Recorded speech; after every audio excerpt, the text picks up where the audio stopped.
Today we're making a treat. I know, treats on this channel? Well, the treat of the week is Quince fruit treats. Quince is a beautiful fruit tree.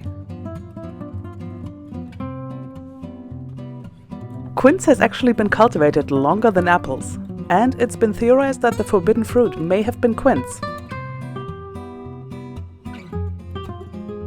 So, let's eat from the tree of knowledge, shall we? For these fruit snacks, you'll need quince, sugar, and, for flavor, vanilla pod and lemon zest. You don't just need quince, you need a lot of quince. This fruit makes you jump through hoops before you get to enjoy it, so let's get to work.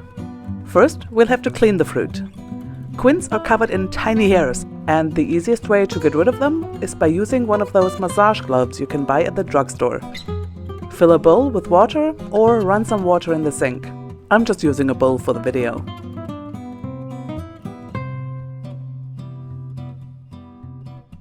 Let your quince have a bit of a swim, and then rub the skin with a massage glove until it's clean.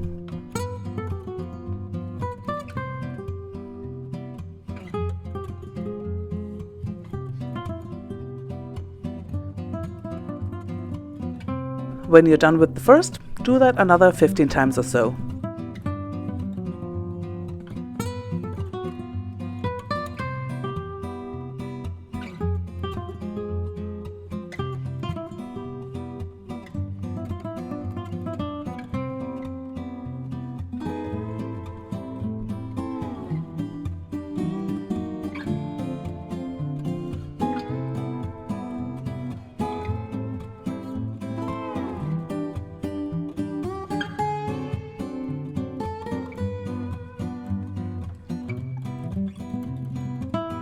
Get out a large pot. See, there it is just at the edge of frame. A sturdy knife and a peeler. Quince is quite hard, so a flimsy knife might buckle under the task. I've also got a bowl to collect the cores, but that's for another video. Tune in next week by clicking the conveniently placed subscribe button and never miss another video. Anyways, peel the quince, then quarter and remove the core.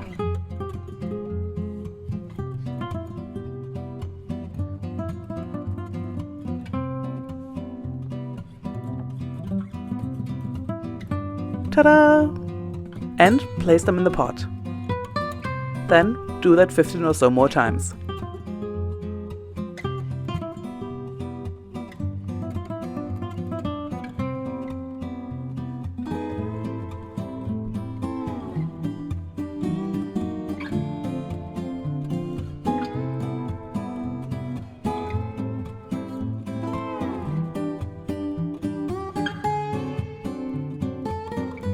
Phew, that was a lot.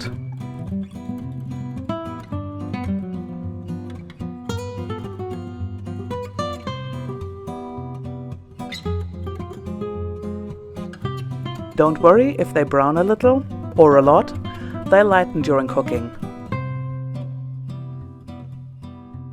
Add water to cover the quince.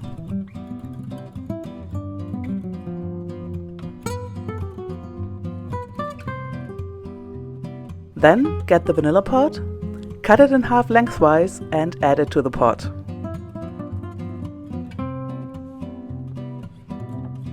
Add zest of about half a lemon.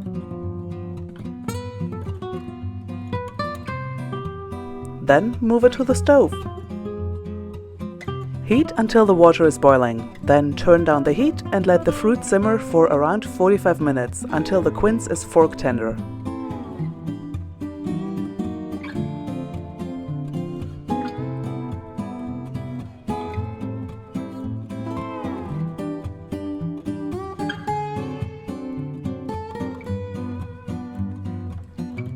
You'll need a food processor or blender, a big bowl, and a colander.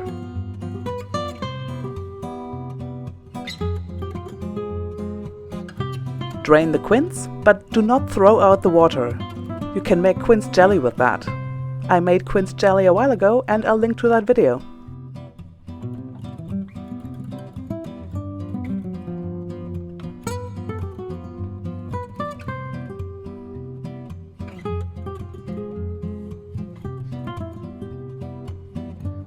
Now spoon the quince into the processor and blend until you get a smooth mass that looks a lot like applesauce.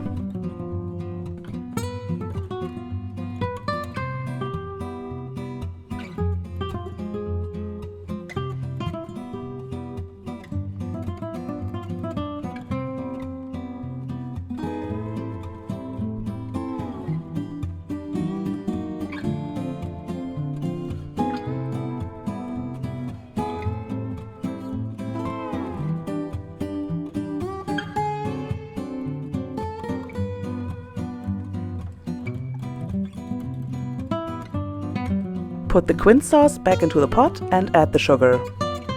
The proportions should be 1:1, equal parts quince and sugar.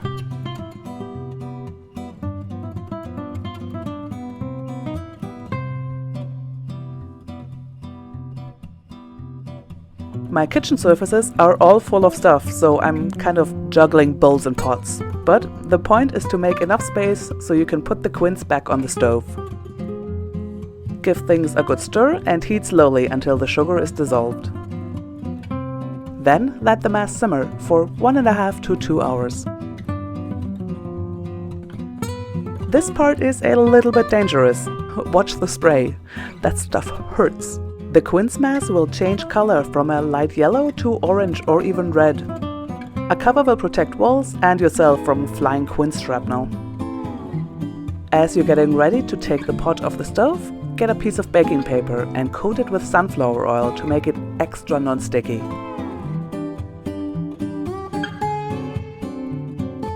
Use it to line a baking dish and fold the edges neatly so there's as few wrinkles as you can manage.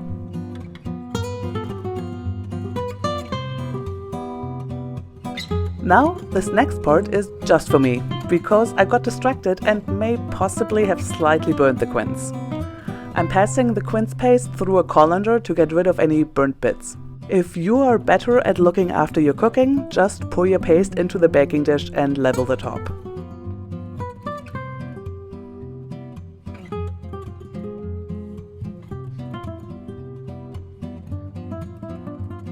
Then put the dish in the oven.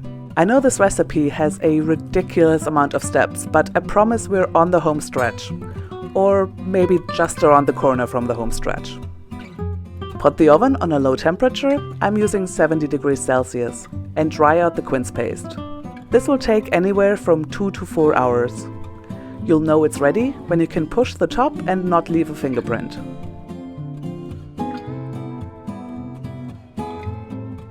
Take the quince out of the oven and put it on a cookie sheet.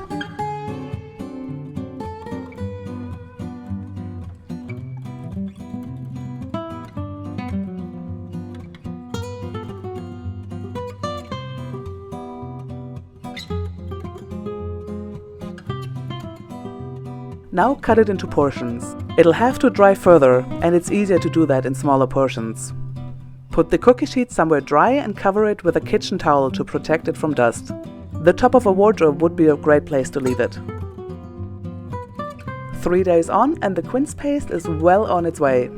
I'm cutting it up again into bite-sized pieces and separate them from each other. Give it another couple of days on top of the wardrobe.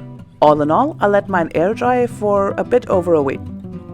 Depending on the weather where you are, it'll be quicker or slower. Now, the pieces are nice and dry. I know they look exactly the same, but trust me. The pieces are firm but still a bit squishy. To store, I'm rolling them in sugar to stop them sticking together. Store them in clean jars in a cool, dark place. The back of the cupboard will suit just fine. If you dried them out thoroughly, these fruity, sweet snacks will store very well for months and months.